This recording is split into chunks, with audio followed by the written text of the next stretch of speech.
AV work I got into when I quit my day job to do this full time. Like at the time, I only had like a few gigs on the weekends just to do bars and clubs, and I did like Uber on the side and also AV gigs on like maybe two or three a week.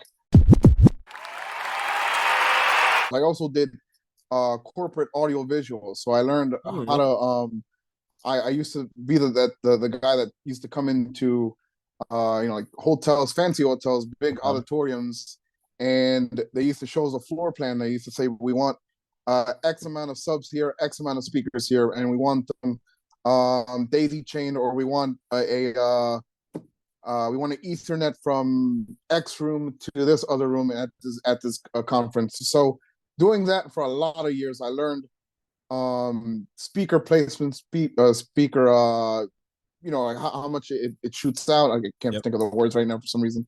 So I learned about speaker placement from doing AV gigs. I learned a lot from doing AV, and AV work I got into when I quit my day job to do this full time. Like at the time, I only had like a few gigs on the weekends just to do bars and clubs, and I did like Uber on the side and also AV gigs on like maybe two or three a week. But from there, I started doing AV work Monday through Friday, and sometimes the whole weekend.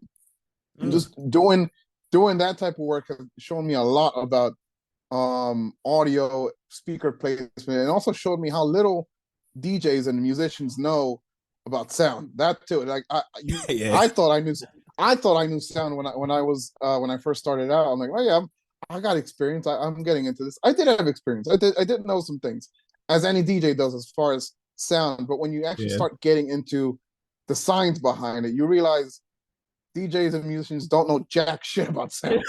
Unfortunately, yeah. I'm one of them, and I went to grad school for like sound recording too, and I still. Well, see, that's different.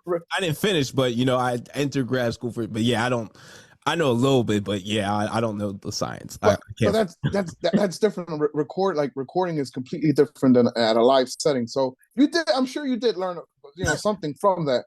So, but when it's in a live setting, it's a little bit different, and it's also a lot of trial and error too. Like, it's trial and error really. But most of that I learned from working as a freelancer for audio visual companies in pretty much the tri-state area. Okay, no, very dope, man. So we're in an era where the song requests are coming in hostile, man. I mean, they're coming in with the phones. I mean, they're just all up in your face. I need to know, how do you handle a song request, man?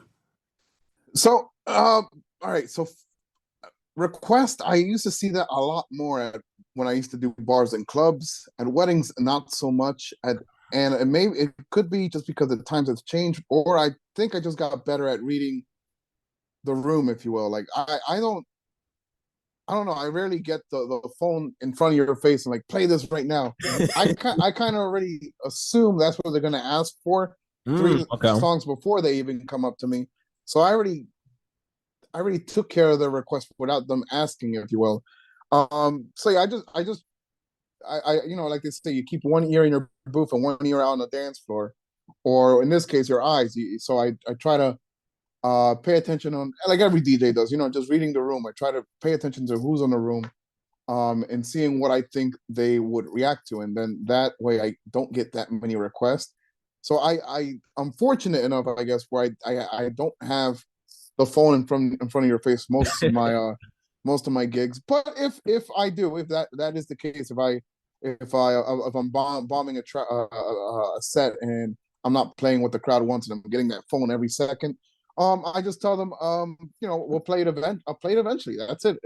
You'll get to hear it eventually. If they say, we're leaving now, I'm like, okay, leave. Fine. That's fine. That's fine with me. Yeah, this is for a bar and club. This is not for a wedding. This is for a bar and club. Yeah. Right. So if they say, hey, I tell them, I'll play it eventually, and say, I'm leaving right now. Like, well, I'm sorry, I'm not playing it right now. Like, I'll play it for you, but we're not playing that right now.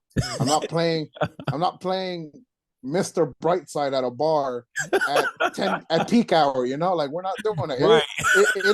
It is a hype track. It is a Mhm. song where you know everyone reacts to, everyone's drunk. That you want to save that for last, or the last 15 minutes at a bar or club when Right. everyone's, you know, dipping or whatever. That's when you save that track for. So I tell them, yeah, I'll play your song. Just give me a minute to mix it in. And if they get very if they get I don't know, antsy, or they get impatient, you know, that's on them. They're gonna hear the song eventually, but they gotta wait pretty much. I'll play the song where I think best fits. I'm not catering to one person to ruin the entire dance floor, right? You want to focus on the dance floor and take care of that one person eventually when the time is right, if you will. Yeah.